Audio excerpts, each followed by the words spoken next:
A former Marine, Marcus wakes from a nightmare and heads to the beach to clear his mind. The next morning, he receives a text instructing him to report to a Marine Corps base. At the base, he meets Agent Bartholomew, who knows about his distinguished career as an elite sniper and his solitary life. She offers him a mission in Lithuania. Meanwhile, Dream Ms. Emily visits her father at the cemetery on the anniversary of her mother's death. Her father, recently diagnosed with terminal cancer, tells her that if he survives until February 14th, he intends to self-delete to reunite with his late wife. Marcus awakens mid-flight after being sedated. He asks a soldier where they are, but she is not authorized to answer. She confiscates his personal items and explains that they are entering a no-fly zone, so he will need to parachute and proceed on foot. Marcus takes the assigned bag, jumps, waits for the right moment to open his parachute, and lands safely. He begins a long, exhausting journey that involves climbing, trekking, and camping. Eventually, Marcus reaches the edge of a massive gorge. There he meets Soldier Tyler, who has been stationed in the gorge for a year without knowing their exact location. Tyler leads Marcus to the West Tower, a fully self-sufficient outpost with solar power, a backup generator, rainwater collection, a vegetable garden, and abundant wild game. Across the gorge stands the East Tower, but contact with its occupant is strictly forbidden. The north and south sides of the gorge are blocked by landmines and tactical barriers, making passage impossible. Tyler explains Marcus's mission.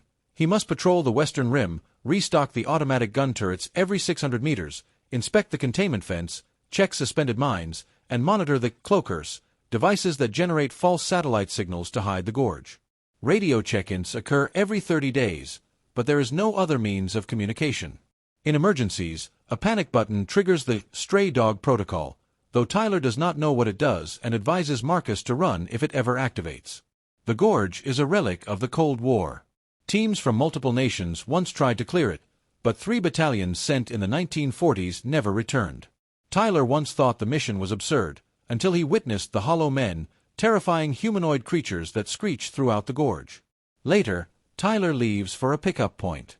After giving the correct password, a soldier executes him and disposes of his body in the mountains. A month passes.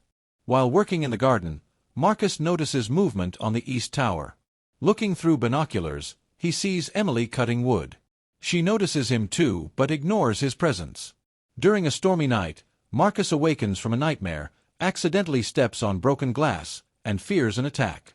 As he calms down, he realizes Emily is awake and watching him, though she retreats when he notices her. Another month passes.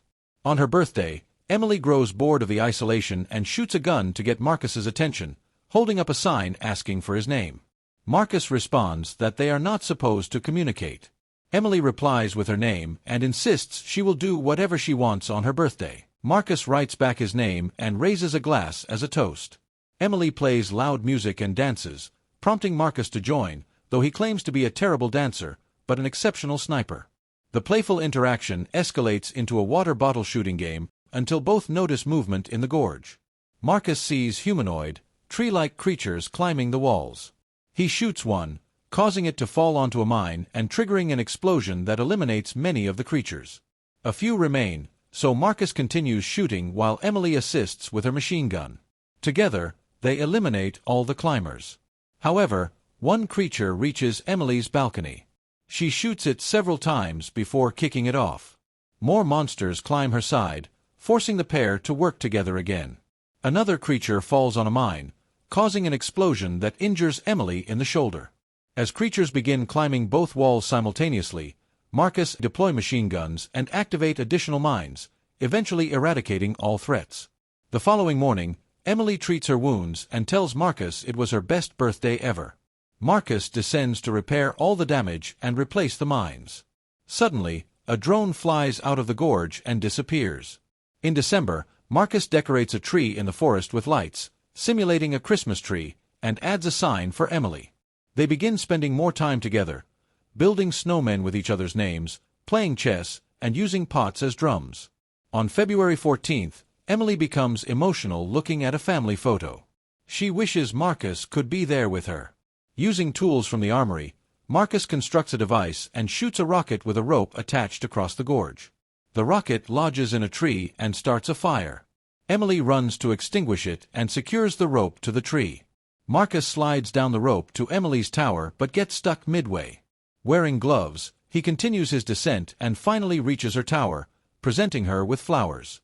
She points out his stench from the exertion, and he agrees to take a shower. While he cleans up, she takes his uniform and leaves clothing from a previous occupant. During dinner, they discuss their experiences as mercenaries and the psychological toll of such work. They share a dance and become intimate. The following morning, Marcus slides back to his tower, but the hollow men appear again. One hits a mine, causing a massive explosion that severs the rope. Marcus falls and deploys his parachute, while Emily jumps after him, landing in a river. Her parachute gets caught on a rock, forcing her to cut it off. The current sweeps her along, and she loses the auto-ascender after hitting a rock. She grabs tree roots to reach land. Meanwhile, Marcus hangs unconscious from a tree. A branch moves, revealing a monster. As it approaches, Marcus wakes, shoots at it, and struggles to untangle himself from the ropes. He falls onto what seems to be mud, but it turns out to be the adhesive mouth of another monster, which begins to close around him. Emily hears the gunfire and arrives, opening fire to save Marcus just in time. After Emily frees Marcus from the sticky substance with a knife, the two begin making their way toward the wall to retrieve the rope. Suddenly, a piercing screech echoes through the forest. Two hollow men appear, riding horses that resemble twisted, wooden trees. The riders attack relentlessly with swords, and one even leaps from his horse straight at Emily. She stabs him in the neck, causing him to fall, and then fires into his face to finish him off. Meanwhile, the other rider uses a whip to seize Marcus's gun.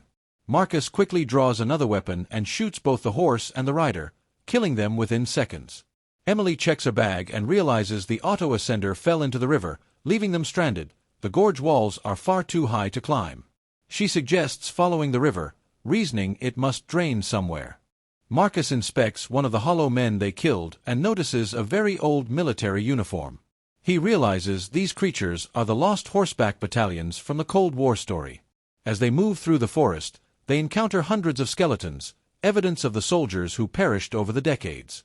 Eventually, they discover an abandoned town, its buildings overgrown with mutated plants and the ground scarred from an earthquake.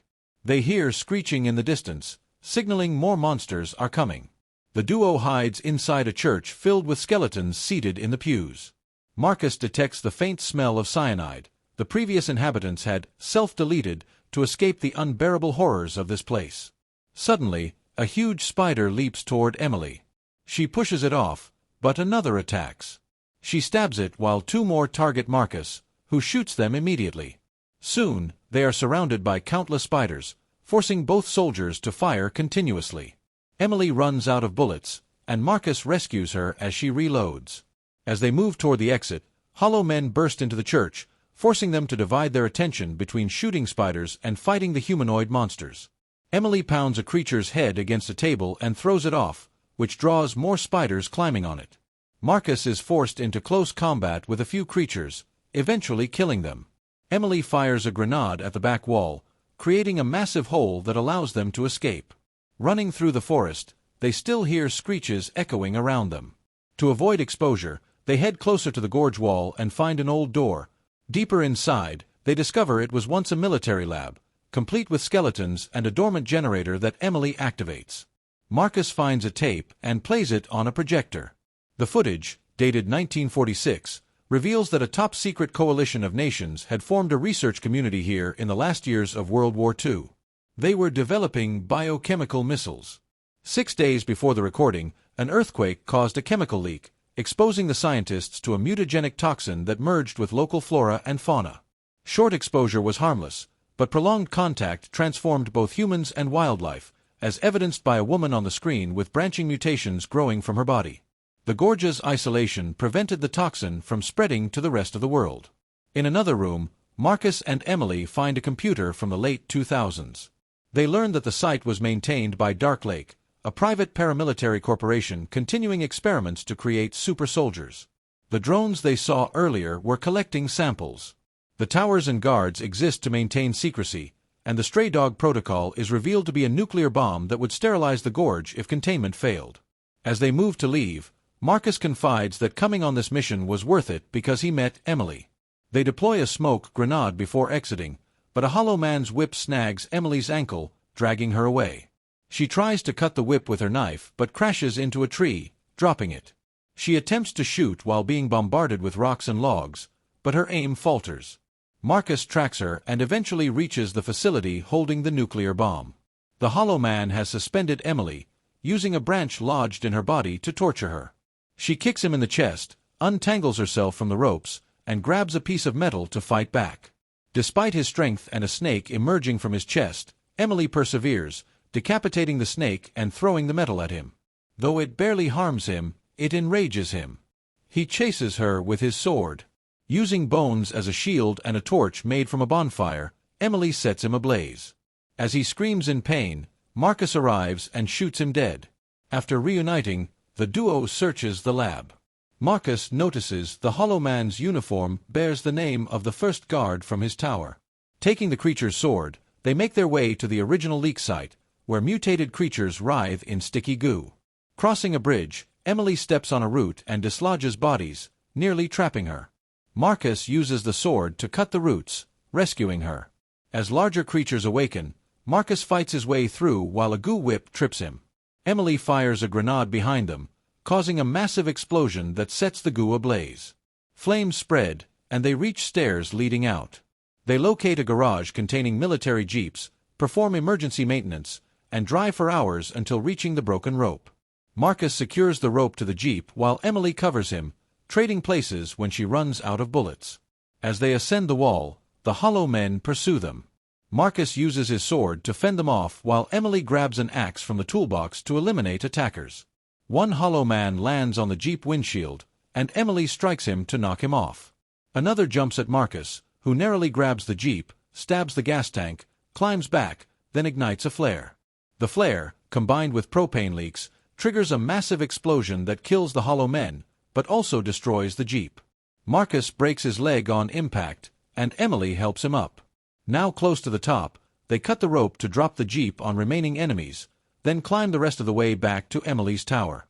Treating their injuries, they agree to a 5-day quarantine in case of infection and plan to escape together. Sharing a kiss, Marcus confesses his love before using a grappling gun to return to his own tower. The next day, during the radio check-in, Bartholomew answers, realizing the lab computer was activated. Marcus denies visiting the gorge, but she deduces the person in the other tower must have gone there. Bartholomew orders a commander to prepare a team to investigate. Meanwhile, Emily writes, "I love you," to Marcus. A helicopter approaches, forcing them to flee through the forest. The towers are empty, so the enemy deploys drones. Marcus and Emily engage in firefights, taking some injuries but eliminating the drones. From higher positions, they take sniper positions and target the cloakers. Mines they previously installed trigger a chain reaction, destroying the cloakers. With the gorge now exposed, the stray dog protocol activates. Bartholomew and her team attempt to escape in a helicopter, but the nuclear detonation causes it to crash, killing everyone aboard. The blast throws Marcus off a cliff into a river, while Emily hides in a cave to wait for him. After a month with no news, Emily leaves alone. Later, she is in France working as a waitress when she is shocked to see Marcus sitting at a table. He explains it took time to recover from his injuries, and the two reunite with a kiss. Don't forget to subscribe and turn on the notification bell for more exciting videos like this.